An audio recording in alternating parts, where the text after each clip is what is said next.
जय श्री कृष्णा। राधे राधे। आइए सुनते हैं बृहस्पतिवार व्रत कथा। भारत में एक प्रतापी और दानी राजा राज्य करता था। वह नित्य गरीबों और ब्राह्मणों की सहायता करता था।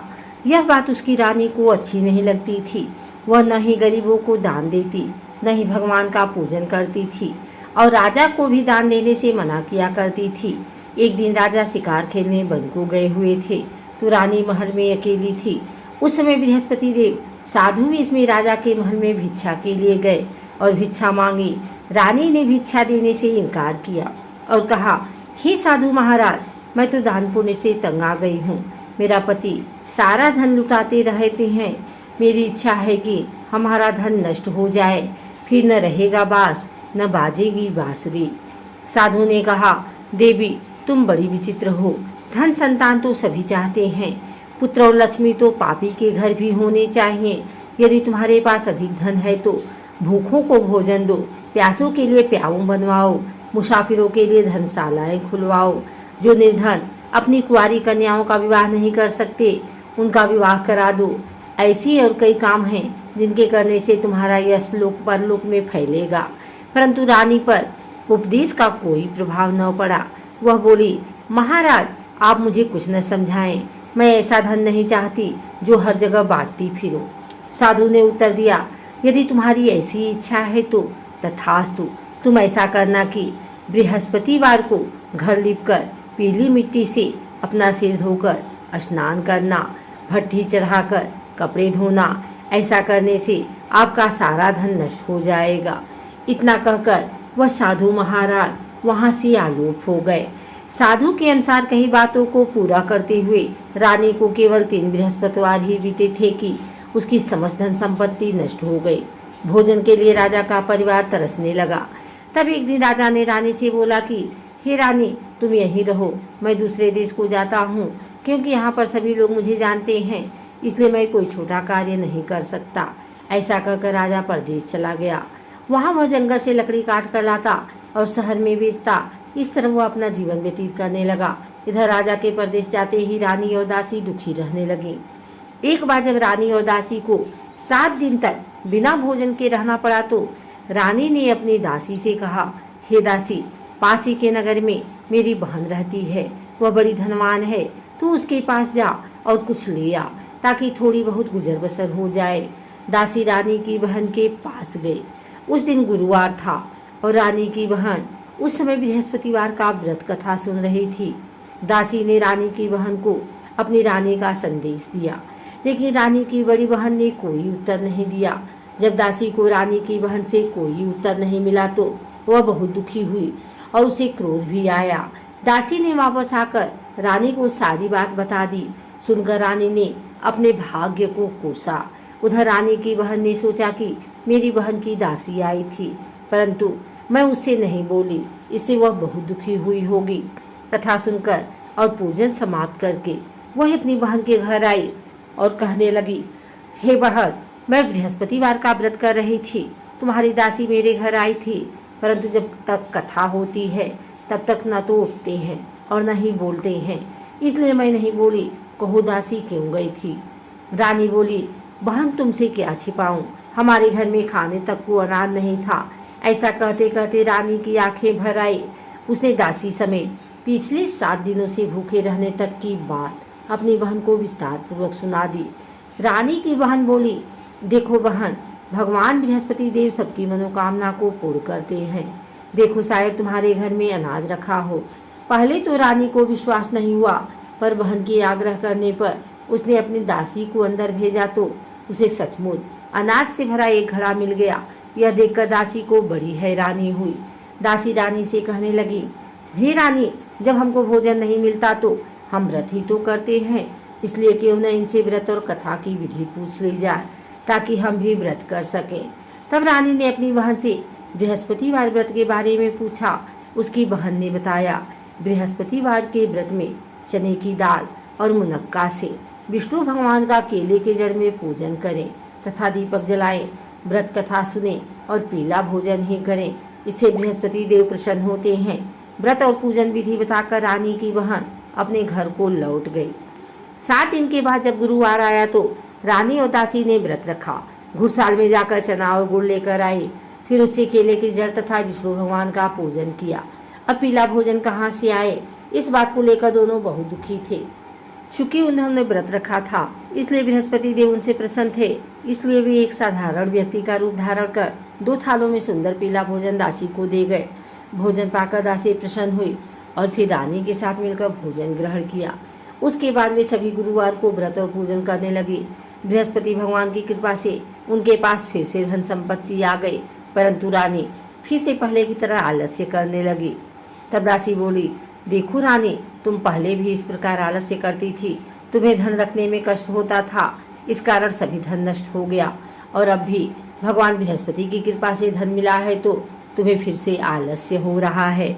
रानी को समझाते हुए दासी कही कि बड़ी मुसीबतों के बाद हमने यह धन पाया है, इसलिए हमें दान पुण्य करना चाहिए, भूखे मनुष्यों को भोजन कराना चाहिए और धन को शुभ कार्यों में खर्च करना चाहिए, जिससे तुम्हारे कुल का यश बढ़ेगा, स्वर्ग की प्राप्ति होगी और पितृ प्रसन्न होंगे। दासी की बात मानकर रानी अपना धन शुभ कार्यों में खर्च करने लगी, जिससे पूरे नगर में उसका यश फैलने लगा। बृहस्पतिवार व्रत कथा के बाद श्रद्धा के साथ आरती करनी चाहिए। इसके बाद प्रसाद बांटकर उसे ग्रहण करना चाहिए। एक दिन राजा दुखी होकर जंगल में एक पेड़ के नीचे आसन जमाकर बैठ गया। वह अपनी दशा को याद करके व्याकुल होने लगा। बृहस्पति का दिन था। एकाएक उसने देखा कि निर्जन वन में एक साधु प्रकट हुए। वह साधु वेश में स्वयं बृहस्पति देवता थे। लकड़हारे के सामने आकर बोले, हे लकड़हारे, इस सुनसान जंगल में तू चिंता मग्न क्यों बैठा है? लकड़हारे ने दोनों हाथ जोड़कर प्रणाम किया और उत्तर दिया, महात्मा जी, आप सब कुछ जानते हैं, मैं क्या कहूँ। यह कहकर रोने लगा और साधु को अपनी आत्मकथा सुनाई। महात्मा जी ने कहा, तुम्हारी स्त्री ने बृहस्पति के दिन बृहस्पति भगवान का निरादर किया है, जिसके कारण कष्ट रुष्ट होकर उन्होंने तुम्हारी यह दशा कर दी है। अब तुम चिंता को दूर करके मेरे कहने पर चलो तो तुम्हारे सब कष्ट दूर हो जाएंगे और भगवान पहले से भी अधिक संपत्ति देंगे। तुम बृहस्पति के दिन कथा किया करो। 2 पैसे के चने मुनक्का लाकर उसका प्रसाद बनाओ और शुद्ध जल से लोटे में शक्कर मिलाकर अमृत तैयार करो। कथा के पश्चात अपने सारे परिवार और सुनने वाले प्रेमियों में अमृत व प्रसाद बांटकर आप भी ग्रहण करो। ऐसा करने से भगवान तुम्हारी सब मनोकामनाएं पूरी करेंगे। साधु के ऐसे वचन सुनकर लकड़हारा बोला, हे प्रभु, मुझे लकड़ी बेचकर इतना पैसा नहीं मिलता जिसे भोजन के उपरांत कुछ बचा सकूं। मैंने रात्रि में अपनी स्त्री को व्याकुल देखा है। मेरे पास कुछ भी नहीं जिससे मैं उसकी खबर मंगा सकूं। साधु ने कहा, हे लकड़हारे, तुम किसी बात की चिंता मत करो। बृहस्पति के दिन तुम रोजाना की तरह लकड़ियाँ लेकर शहर को जाओ। तुमको रोज से दुगना धन प्राप्त होगा, जिससे तुम भली भांति भोजन कर लोगे तथा बृहस्पति की पूजा का सामान भी आ जाएगा। इतना कहकर साधु अंतर ध्यान हो गए। धीरे धीरे समय व्यतीत होने लगा। फिर वही बृहस्पतिवार का दिन आया। लकड़हारा जंगल से लकड़ी काटकर किसी शहर में बेचने गया। उसे उस दिन से 2 गुना पैसा मिला। राजा ने चना गुड़ आदि लाकर गुरुवार का व्रत किया। उस दिन से उसके सभी क्लेश दूर हुए। परंतु जब दोबारा गुरुवार का दिन आया तो बृहस्पतिवार का व्रत करना भूल गया। इस कारण बृहस्पति भगवान नाराज हो गए।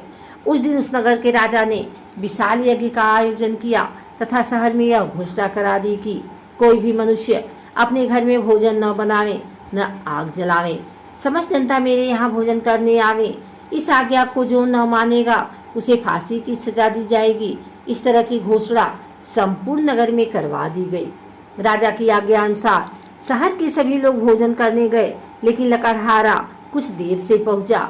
इसलिए राजा उसको अपने साथ घर लिवा ले गए और ले जाकर भोजन करा रहे थे तो रानी की दृष्टि उस खूंटी पर पड़ी जिस हार पर पड़ी जो लटका हुआ था। वह वहां नहीं दिखाई दिया। रानी ने निश्चय किया कि मेरा हार इस मनुष्य ने चुरा लिया है। उसी समय सिपाहियों को बुलाकर उसको कारागार में डलवा दिया। जब लकड़हारा कारागार में पड़ गया और बहुत दुखी होकर विचार करने लगा कि न जाने कौन से पूर्वजन्म के कर्म से मुझे यह दुख प्राप्त हुआ है, और उसी साधु को याद करने लगा जो कि जंगल में मिला था। उसी समय तत्काल बृहस्पति देव साधु के रूप में प्रकट हुए और उसकी दशा को देखकर कहने लगे, अरे मूर्ख, तूने बृहस्पति देव की कथा नहीं करी, इस कारण तुझे दुख प्राप्त हुआ है। अब चिंता मत कर, बृहस्पतिवार के दिन कारागार के दरवाजे पर 4 पैसे पड़े मिलेंगे, उनसे तू बृहस्पति देव की पूजा करना, तेरे सभी कष्ट दूर हो जाएंगे। बृहस्पति के दिन उसे 4 पैसे मिले। लकड़हारे ने कथा कही। उसी रात्र को बृहस्पति देव ने उस नगर के राजा को स्वप्न में कहा, हे राजा, तुमने जिस आदमी को कारागार में बंद कर दिया है वह निर्दोष है, वह राजा है, उसे छोड़ देना। रानी का हार उसी खुटी पर लटका है, अगर तू ऐसा नहीं करेगा तो मैं तेरे राज्य को नष्ट कर दूंगा। इस तरह रात्रि के स्वप्न को देखकर राजा प्रातःकाल उठा और खुटी पर हार देखकर लकड़हारे को बुलाकर क्षमा मांगी तथा लकड़हारे को योग्य सुंदर वस्त्र आभूषण देकर विदा कर दिया। बृहस्पति देव की आज्ञा अनुसार लकड़हारा अपने नगर को चल दिया। राजा जब अपने नगर के निकट पहुंचा तो उसे बड़ा आश्चर्य हुआ। नगर में पहले से अधिक बाग, तालाब, कुएं तथा बहुत सी धर्मशालाएं, मंदिर आदि बन गई थी। राजा ने पूछा, यह किसका बाग और धर्मशाला है? तब नगर के सब लोग कहने लगे, यह सब रानी और बांदी के हैं। तो राजा को आश्चर्य हुआ और गुस्सा भी आया। जब रानी ने यह खबर सुनी कि राजा आ रहे हैं तो उन्होंने बादी से कहा कि हे दासी, देख, राजा हमको कितनी बुरी हालत में छोड़ गए थे, हमारी ऐसी हालत देखकर वह लौट न जाएं, इसलिए तू दरवाजे पर ही खड़ी हो जा। आज्ञा अनुसार दासी दरवाजे पर खड़ी हो गई। राजा आए तो उन्हें अपने साथ लिवा लाए।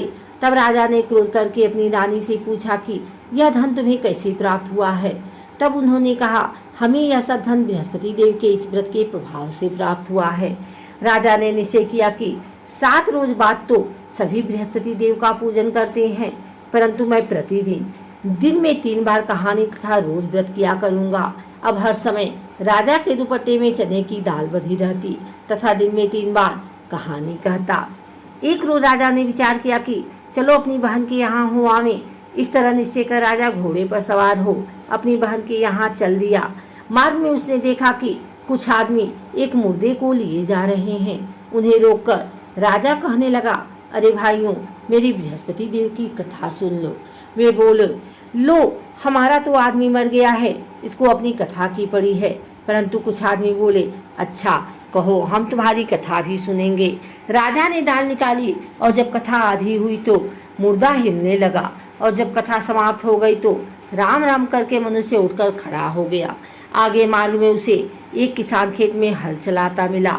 राजा ने उसे देख और उससे बोले, अरे भैया, तुम मेरी बृहस्पतिवार की कथा सुन लो। किसान बोला, जब तक मैं तेरी कथा सुनूंगा तब तक 4 हरैया जोत लूंगा, जाए अपनी कथा किसी और को सुनाना। इस तरह राजा आगे चलने लगा। राजा के हटते ही बैल पछाड़ खाकर गिर गए तथा किसान के पेट में बड़ी जोर का दर्द होने लगा। उस समय उसकी माँ रोटी लेकर आई। उसने जब यह देखा तो अपने पुत्र से सब हाल पूछा और बेटे ने सभी हाल कह दिया। तो बुढ़िया दौड़ी दौड़ी उस घुड़सवार के पास गई और उससे बोली कि मैं तेरी कथा सुनूंगी, तू अपनी कथा मेरे खेत पर चलकर ही कहना। राजा ने बुढ़िया के खेत पर जाकर कथा कही, जिसके सुनते ही वह बैल उठ खड़े हुए तथा किसान के पेट का दर्द भी बंद हो गया। राजा अपनी बहन के घर पहुंचा। बहन ने भाई की खूब मेहमानी की। दूसरे रोज प्रातःकाल राजा जगा तो वह देखने लगा कि सब लोग भोजन कर रहे हैं।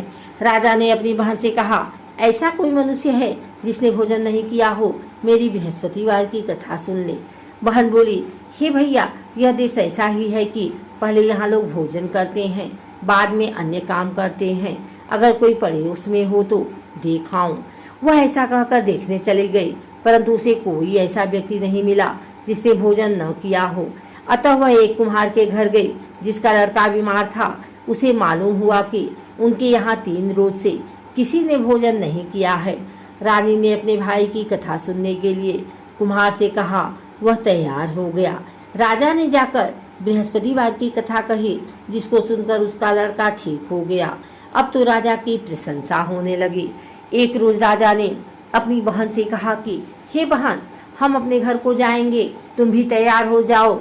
राजा की बहन ने अपनी सास से कहा। सास ने कहा, हाँ चली जा, परंतु अपने लड़कों को मत ले जाना, क्योंकि तेरे भाई की कोई औलाद नहीं है। बहन ने अपने भैया से कहा, हे भैया, मैं तो चलूंगी, पर कोई बालक नहीं जाएगा। राजा बोला, जब कोई बालक नहीं चलेगा तब तुम ही क्या करोगी। बड़े दुखी मन से राजा अपने नगर को लौट आया। राजा ने अपनी रानी से कहा, हम निर्वंशी हैं, हमारा मुंह देखने का धर्म नहीं है और कुछ भोजन आदि नहीं किया। रानी बोली, हे प्रभु, बृहस्पति देव ने हमें सब कुछ दिया है, वह हमें औलाद अवश्य देंगे। उसी रात को बृहस्पति देव ने राजा से स्वप्न में कहा, हे राजा उठ, सभी सोच त्याग दे, तेरी रानी गर्भ से है। राजा की यह बात सुनकर बड़ी खुशी हुई। 9वें महीने में उसके गर्भ से एक सुंदर पुत्र पैदा हुआ। तब राजा बोला, हे रानी, स्त्री बिना भोजन के रह सकती है पर बिना कहे नहीं रह सकती। जब मेरी बहन आवे तुम उससे कुछ कहना मत। रानी ने सुनकर हाँ कर दिया। जब राजा की बहन ने यह सब समाचार सुना तो वह बहुत खुश हुई तथा बधाई लेकर अपने भाई के यहाँ आई। तभी रानी ने कहा, घोड़ा चढ़कर तो नहीं आई, गधा चढ़ी आई। राजा की बहन बोली, भाभी, मैं इस प्रकार नहीं कहती तो तुम्हें औलाद कैसे मिलती। बृहस्पति देव ऐसे ही हैं, जैसी जिसके मन में कामनाएं हैं सभी को पूर्ण करते हैं। जो सद्भावना पूर्वक बृहस्पतिवार का व्रत करता है एवं कथा पढ़ता है अथवा सुनता है, दूसरों को सुनाता है, बृहस्पति देव उसकी सभी मनोकामना पूर्ण करते हैं। भगवान बृहस्पति देव उसकी सदैव रक्षा करते हैं। संसार में जो मनुष्य सद्भावना से भगवान जी की पूजन व्रत सच्चे हृदय से करते हैं तो उनकी सभी मनोकामनाएं पूर्ण करते हैं। जैसी सच्ची भावना से रानी और राजा ने उनकी कथा का गुणगान किया तो उनकी सभी इच्छाएं बृहस्पति देव ने पूर्ण की थी। इसलिए पूर्ण कथा सुनने के बाद प्रसाद लेकर जाना चाहिए। हृदय से उसका मनन करते हुए जयकारा बोलना चाहिए। बोलो बृहस्पति देव भगवान की जय, भगवान विष्णु की जय।